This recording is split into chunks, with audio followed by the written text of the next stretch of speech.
Thiruvananthapuram medical college ആശുപത്രിയിൽ രോഗികൾക്കും കൂട്ടിരിപ്പുകാർക്കുമായി ഉച്ചക്കഞ്ഞി വിതരണം. സമസ്ത കേരളം സുന്നി യുവജന സംഘം തിരുവനന്തപുരം ജില്ലാ കമ്മിറ്റിയുടെ സാന്ത്വനത്തിന്റെ നേതൃത്വത്തിലാണ് കാരുണ്യ പ്രവർത്തനം നടക്കുന്നത്.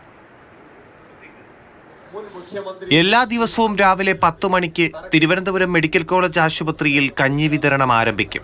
വിശക്കുന്നവർക്ക് കൈത്താങ്ങാകുകയാണ് ലക്ഷ്യമെന്ന് CP charitable trust chairman CP Salih Valappad. ജൈവമായിട്ട് ഉണ്ടാക്കുന്ന അരിയാണ് നമ്മളത്. അത് തൃശ്ശൂർ മെഡിക്കൽ കോളേജിൽ നമ്മൾ തുടങ്ങിയിട്ട് ഇപ്പോൾ 8-9 മാസം മേലായി. ഇതിവിടെ തുടങ്ങണമെന്നുള്ളതും വളരെ ഒരു ആഗ്രഹമായിരുന്നു. ഞാൻ എൻ്റെ വാപ്പാനെ കണ്ടാണ് പഠിച്ചത്. വാപ്പ ചെയ്തത് ഞാൻ ചെയ്തു, അടുത്തത് എൻ്റെ മക്കൾ തലമുറ ചെയ്യട്ടെ. സമസ്ത കേരളം സുന്നി യുവജന സംഘം തിരുവനന്തപുരം ജില്ലാ കമ്മിറ്റിയുടെ സാന്ത്വനത്തിന്റെ നേതൃത്വത്തിലുള്ള കാരുണ്യ പ്രവർത്തനം ഭക്ഷ്യമന്ത്രി GR അനിൽ ഉദ്ഘാടനം ചെയ്തു.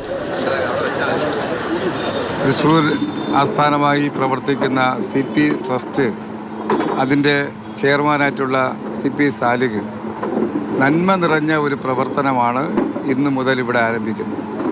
അദ്ദേഹം തൃശ്ശൂരിൽ തുടങ്ങിവെച്ച ആ പദ്ധതി തിരുവനന്തപുരത്ത് എത്തിച്ചേരുന്ന രോഗികൾക്ക് വളരെ വളരെ ഗുണകരമായി മാറും. തൃശ്ശൂർ മെഡിക്കൽ കോളേജ് ആശുപത്രിയിൽ നടത്തുന്ന സേവനങ്ങൾക്ക് പിന്നാലെയാണ് തിരുവനന്തപുരം മെഡിക്കൽ കോളേജ് ആശുപത്രിയിലും കാരുണ്യ പ്രവർത്തനങ്ങൾ നടപ്പാക്കുന്നത്.